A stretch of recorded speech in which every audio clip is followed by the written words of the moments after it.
Assalamualaikum warahmatullahi wabarakatuh. Ibu-ibu, alhamdulillah kita bertemu lagi dalam acara season mengenai kesehatan ibu dan anak.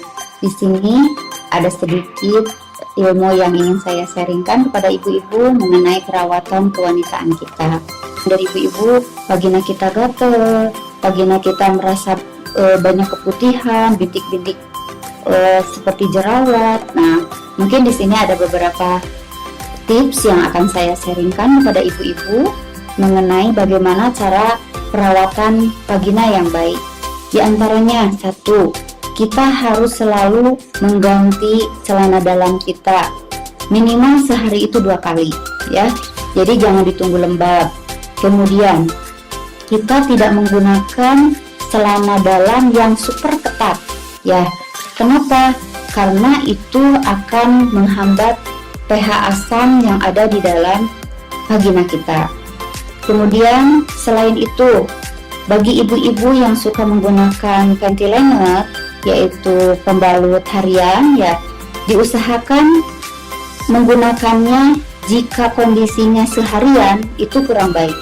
Jadi kalau misalkan apalagi yang aktivitas di luar, banyak kesibukan, itu harus segera diganti jika si pembalut tersebut atau panty liner tersebut sudah kondisinya tidak nyaman, kemudian sudah lembab.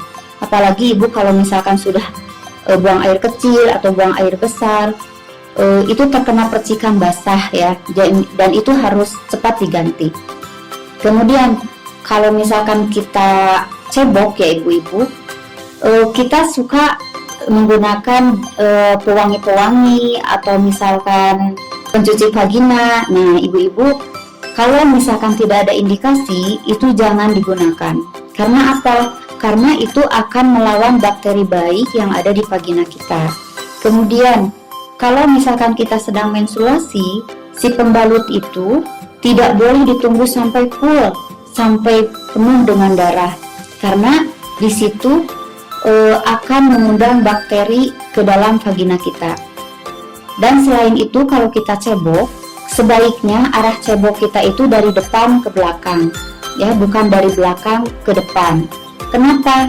Karena kotoran-kotoran yang ada di anus itu bisa masuk ke vagina kita. Apakah boleh kita mencukur bulu-bulu yang ada di vagina kita? Boleh, tapi tidak boleh mencukur sampai betul-betul tidak ada bulunya.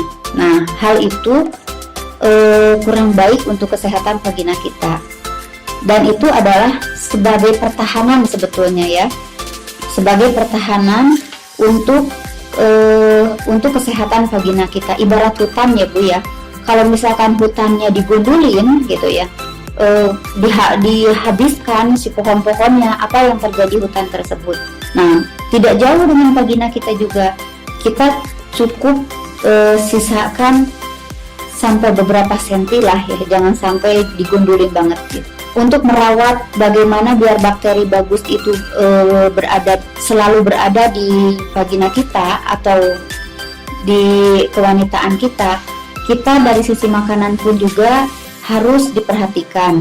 Sebaiknya mengkonsumsi makanan-makanan seperti yogurt ya. Jadi bukan makanan-makanan yang tidak berkualitas.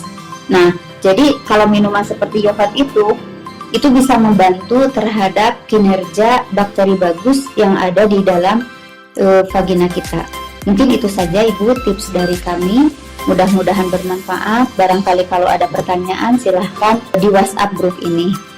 Insya Allah tim kami akan menjawabnya. Terima kasih. Wassalamualaikum warahmatullahi wabarakatuh.